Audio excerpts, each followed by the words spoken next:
Hercules murka tahu advokat ngadu ke Komisi 3 minta dirinya ditangkap, sebut saya bawa ke ranah hukum. Ketua Organisasi Masyarakat, Ormas, Gerakan Rakyat Indonesia Bersatu, GRIP, Hercules, merasa gerah dengan beberapa pengacara yang mengadu ke Komisi 3 di DPR pada Rabu, 7 Mei 2025. Para pengacara itu meminta agar Hercules segera ditangkap. Mereka-mereka ini adalah rombongan atas nama pengacara, artinya saya di sini merasa terganggu.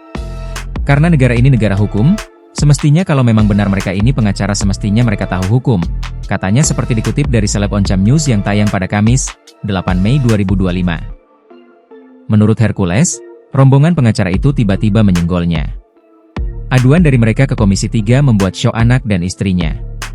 Tidak ada hujan, tidak ada angin, tiba-tiba mereka muncul di Komisi 3 untuk mendesak segera melakukan penangkapan, jadi ya memang kaget saya juga dan istri anak pun kaget.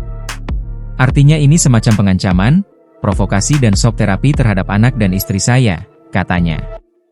Hercules pun akan membawa kasus ini ke ranah hukum didampingi kuasa hukumnya Sunan Kalijaga dan Agustinus Nahak. Ia mengaku tak ingin membawa-bawa cara preman untuk menyelesaikan masalah itu. Kita akan bawa ke ranah hukum kalau saya nanti pakai cara nanti bilang preman lagi.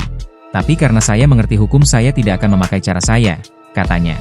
Download Tribun X sekarang. Menghadirkan lokal menjadi Indonesia.